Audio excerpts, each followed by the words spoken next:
Welcome to Tales of the Bard. Step into a world where stories come alive and imagination knows no bounds. Join me as I weave enchanting tales reminiscent of the bards of old, sharing legends, myths, and original stories that will transport you to distant lands and forgotten times. The bard paused in his storytelling, the patrons, still hanging on every word, eagerly asked what other dangers or creatures Ronan and Lira would encounter on their perilous journey. Jonty, always ready to spin a web of intrigue, smiled knowingly as he began to describe the wild and magical creatures that awaited them in the northern mountains. The fire crackled as the bard adjusted his lute, weaving a new layer into the story that promised even more danger, wonder, and magic. The Frostbound Griffins. The higher they climb, the colder the air grows, and with it comes the creatures of the icy peaks, the Frostbound Griffins. These majestic, yet fierce creatures make their nests on the highest, most unreachable cliffs of the northern mountains. With bodies as strong as lions and wings as wide as eagles, their feathers shimmer like ice under the moonlight.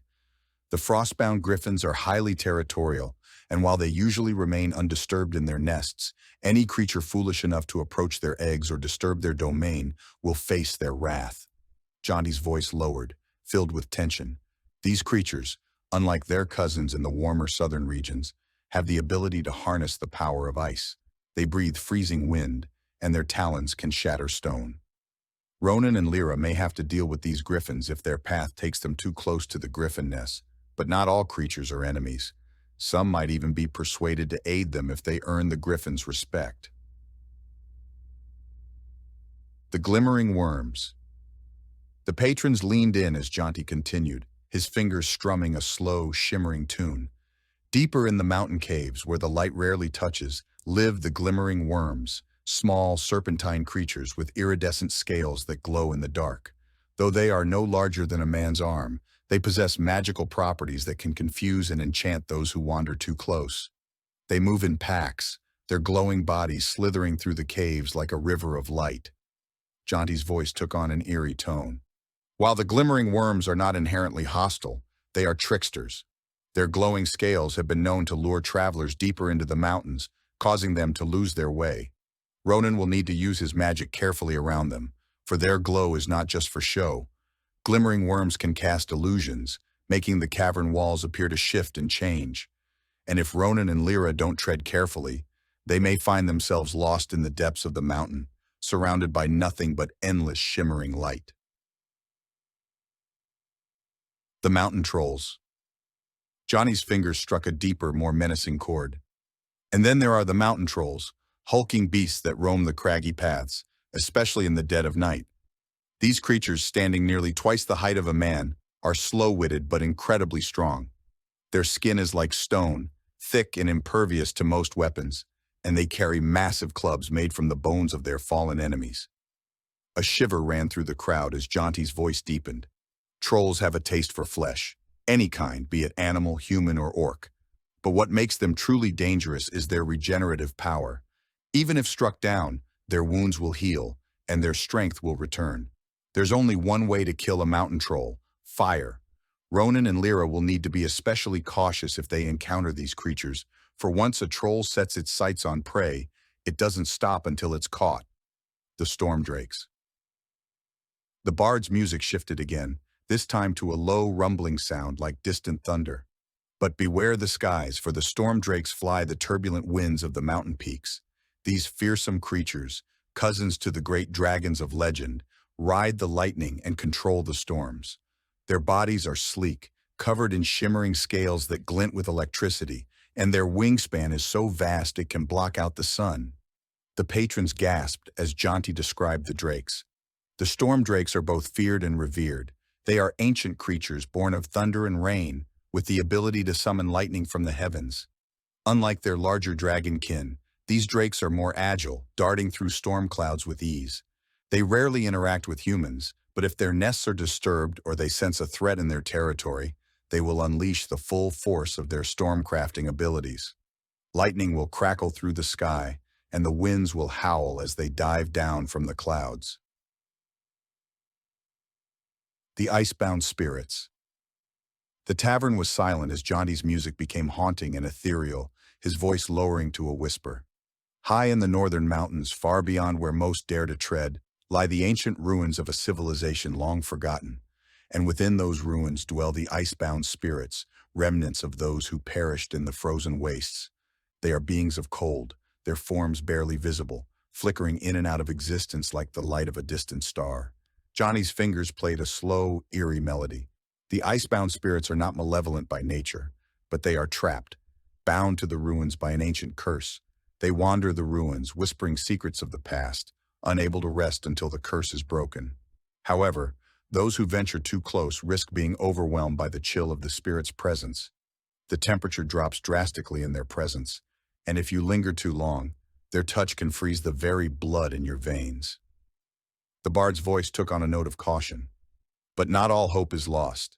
These spirits possess knowledge of the old world, runes and magic that have been forgotten by time. If Ronan and Lira can communicate with them, there may be something to gain from the encounter. But tread lightly, for the spirit's sorrow is deep, and their touch can be deadly. The stone tightens. Finally, the bard's fingers drummed on the lute in a low, heavy rhythm, like the slow, deliberate steps of a giant. And deep beneath the mountains, buried in the ancient caverns, lie the stone titans.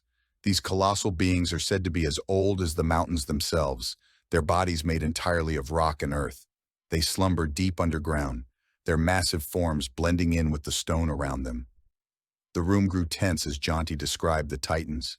The stone titans rarely stir, but when they do, their movement can shake the very foundations of the earth. Entire mountains have crumbled under their weight. They are not driven by malice or hunger, but by the will of the mountain. If disturbed, they will defend their domain with unstoppable force. Jonty's voice grew softer but filled with awe.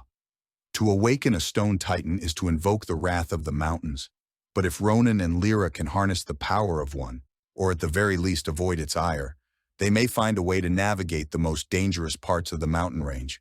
But beware, their slumber should not be disturbed lightly, for no one, not even the wilds, can fully control the stone titans. Jonty let the last note of his lute linger in the air, his voice trailing off as the tavern sat in silence.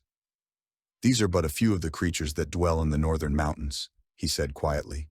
"Some may offer help, while others bring only danger, but each has its place in the wilds, and Ronan and Lira must tread carefully as they continue their journey." The bard smiled as he looked around the room, knowing that the patrons' imaginations were filled with visions of griffins, drakes, and titans. "And so the road ahead is long and fraught with peril. But fear not, friends.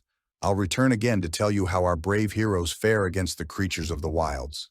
With that, Jonty strummed one final note, leaving the room buzzing with excitement and wonder, eager for the next part of the tale. The tavern buzzed with anticipation, and Jonty could feel the question hanging in the air even before a patron spoke it aloud. One of the listeners, a grizzled man near the bar, raised his mug and called out, "What about that spider from the cave, eh? Could it lend them a hand again?" Jonty, always delighted by the attentiveness of his audience, gave a knowing smile and nodded. His fingers began to pluck a new, slower melody on the lute, filled with mystery and intrigue. The firelight danced in his eyes as he leaned forward, ready to weave a new thread into the tale, the return of the spider.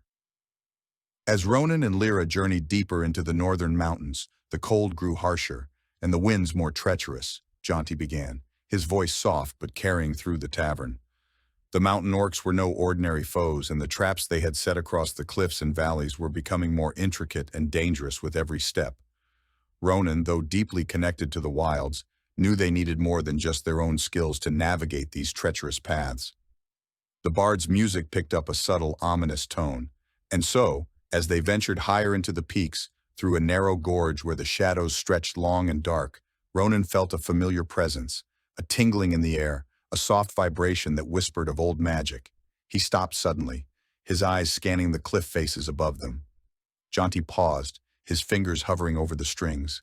Lira, sensing the change in Ronan, reached for her amulet, the one now strung on spider silk. The silk was as light as ever, but she felt something else, a tug, as though it was gently pulling her toward the side of the gorge.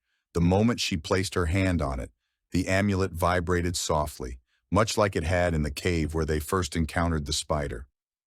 The tavern was silent, the patrons leaning in closer, waiting for what came next. Jonty's fingers began to play a more delicate, spider-like rhythm.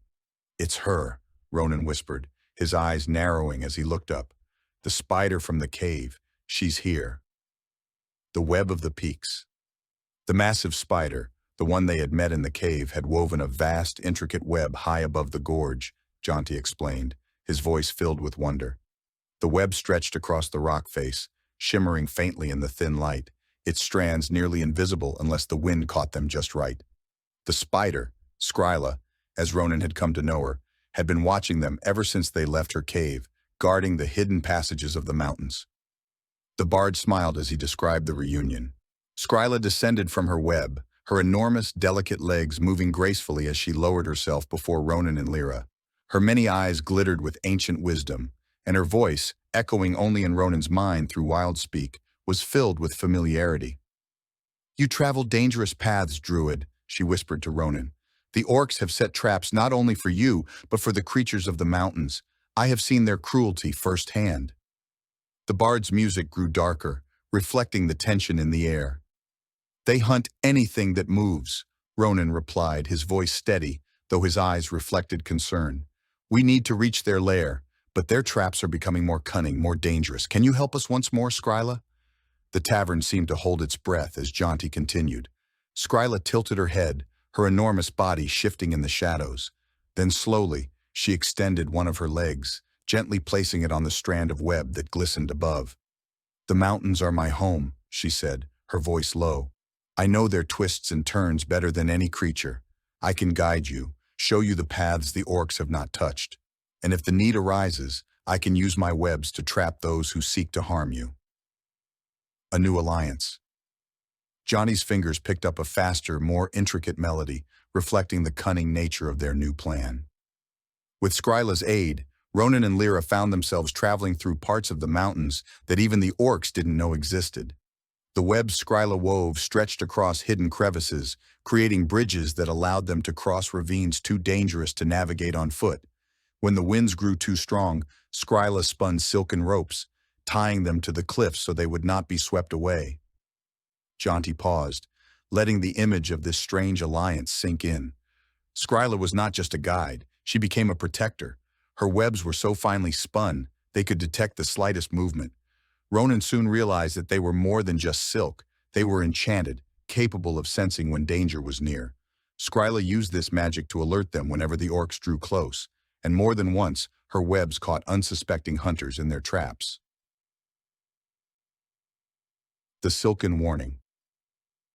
But their journey was not without peril, Jonty warned, his voice dropping to a more serious tone. One night, as they camped in a small cave, Skryla felt a tremor in her web, far to the north where the orcs had their main camp.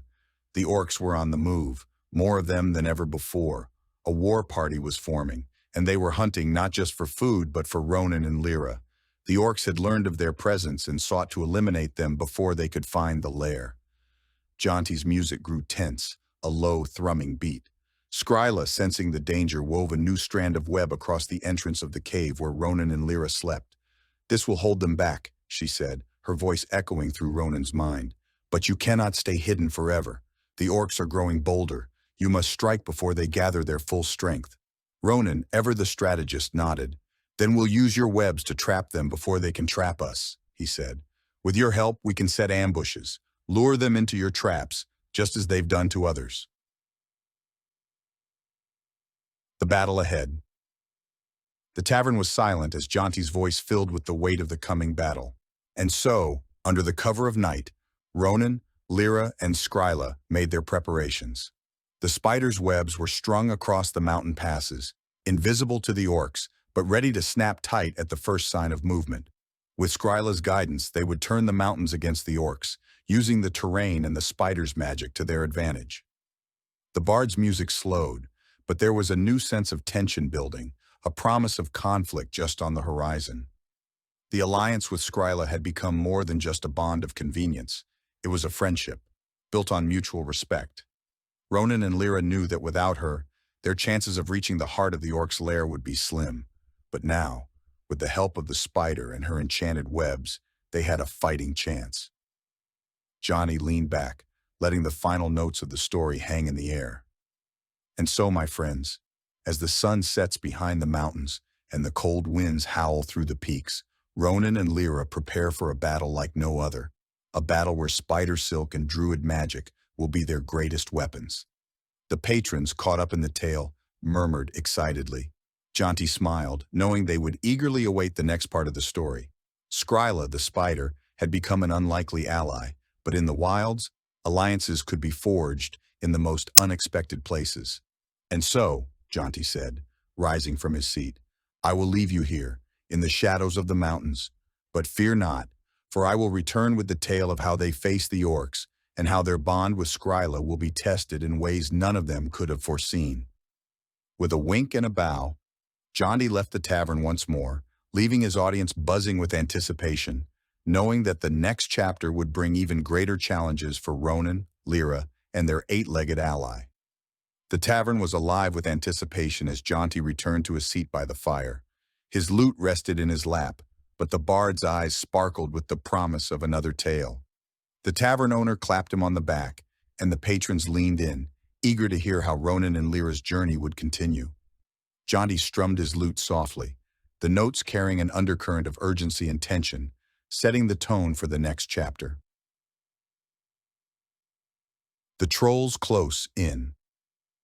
The winds howled through the mountain passes, carrying with them the scent of danger, Jonty began, his voice low and intense. Ronan and Lira, their newfound ally Skryla, weaving her silken webs to slow the advancing orc forces, knew that something far worse was coming. The mountain trolls, massive and nearly indestructible, were lumbering toward them. Their heavy footsteps shook the earth, their grunts carrying on the frigid air. The orcs, cunning as they were, had enlisted the trolls to crush any resistance. The bard's fingers danced across the strings, playing a rhythm that felt like the slow, relentless steps of the trolls. The trolls, with their thick, stone-like skin and regenerative powers, were nearly impossible to kill. Fire was the only weapon that could stop them. Fire, something Ronan and Lira couldn't summon on their own. The cold winds of the northern mountains were not kind to flames. Jonty paused, letting the tension build. Ronan knew they needed help, something powerful, something ancient.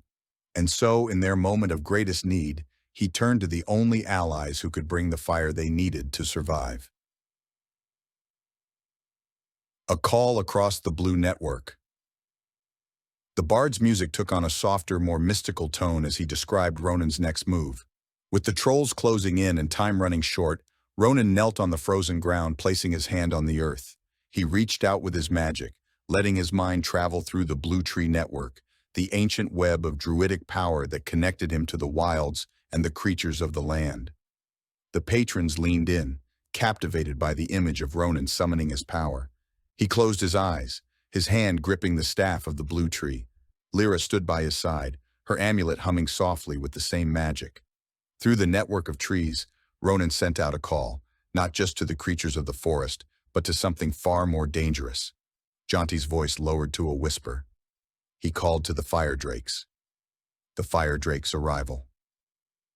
The bard's fingers plucked a slow, rhythmic melody, like the steady beat of massive wings. Far to the south, deep in the volcanic crags where fire and stone meet, the fire drakes stirred. These drakes, cousins to the storm-breathing drakes of the peaks, were creatures of flame and heat. Their bodies were covered in scales that glowed with the embers of a dying fire, their breath capable of turning rock to molten lava. They had not answered a call from the Blue Tree Network in centuries, preferring to stay hidden in their fiery dens. Jonty paused, his voice filled with awe. But Ronan's call, carried through the roots of the trees and the winds of the mountains, reached their ears. The drakes, sensing the urgency in his plea, stirred from their slumber. With a roar that shook the earth, the fire drakes took flight, their wings creating trails of fire in the sky. They soared northward, faster than the wind, their destination set, the northern mountains. The tavern was silent, the patrons hanging on every word as Jonty's music swelled with intensity. But the fire drakes were not alone in their journey. Far above, soaring on the winds, Starwind, Lyra's loyal Pegasus, and Eris, Ronan's fierce and graceful windstrider, flew to guide the drakes through the treacherous mountain passes. The bard's fingers flew across the lute strings, mimicking the rush of air and the beating of wings. The sky was filled with fire and light as the drakes, guided by the flying mounts, descended upon the northern mountains. Their flames lit up the night, turning the dark clouds a brilliant orange-red, their roars shaking the very stones of the earth. The battle against the trolls. Jonty's music shifted to a heavy pounding rhythm, like the stomping of massive feet.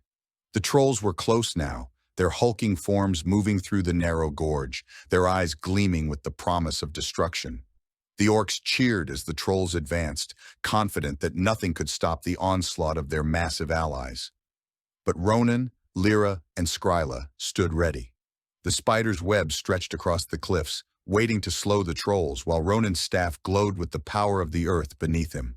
Lira stood tall, her sword drawn, her amulet shimmering with the magic of the blue tree. The bard smiled, his voice growing louder. And then, from the sky, the fire drakes arrived. The tavern erupted in gasps as Jonty described the scene. The trolls, for the first time, hesitated. Their stone-like skin might have been invulnerable to blades and arrows, but the sight of the fire drakes sent a flicker of fear through their thick skulls. The drakes descended from the clouds, their mouths glowing with molten heat, their wings trailing fire as they roared toward the battlefield. The bard's fingers moved rapidly, the tension of the battle building. With a single word, Ronan raised his staff high, and the fire drakes unleashed their fury. Streams of flame erupted from their jaws, engulfing the trolls in a sea of fire. The trolls, massive as they were, roared in pain as their stone skin began to crack and burn. Skryla, using the distraction, sent her web spinning into the air, entangling the trolls' legs, slowing them further as the flames consumed them. Lira, her sword flashing in the firelight, struck at the orcs who rushed forward in a last-ditch effort to stop the drakes. Jonty's voice was filled with triumph as he continued. The trolls, once unstoppable, were now reduced to smoldering heaps of ash and rock. The fire from the drakes had been too much, their stone-like bodies unable to withstand the searing heat. The orcs, seeing their greatest weapons fall, scattered in fear, retreating into the mountains as the fire drakes roared in victory. A moment of relief. The bard's music softened, the tension easing as he brought the story to its close. With the trolls defeated and the orcs in retreat, Ronan and Lira stood among the ashes, their breath coming in ragged gasps. The fire drakes circled above, their flames dimming as the battle ended. Starwind and Eris, ever loyal, landed beside them, their eyes gleaming with pride. Jonty's voice grew quiet, filled with a sense of awe. Ronan turned to Lira, a small smile on his face. "We couldn't have done it without them," he said, nodding to the drakes above. Lira, still holding her sword, smiled back. "Nor could we have done it without you," she replied, her hand resting on the amulet of Ceruleus, still glowing faintly with the power of the Blue Tree network. The bard let the final notes of his lute ring out, his voice soft but steady. And so, with the trolls defeated and the orcs scattered, Ronan and Lira knew their journey was far from over. But with allies like the fire drakes, they had hope. Hope that they could face whatever dangers the northern mountains still held. Jonty stood, his lute slung over his back, as the tavern erupted into applause. The patrons, still buzzing from the excitement of the tale, raised their mugs in a toast to Ronan, Lira, and their fiery new allies. With a grin, Jonty nodded to the crowd. "Until tomorrow, my friends, and trust me, there's more to come, more battles, more dangers, and more magic to be uncovered." And with that, the bard disappeared into the night, leaving the tavern buzzing with anticipation for the next chapter of the story.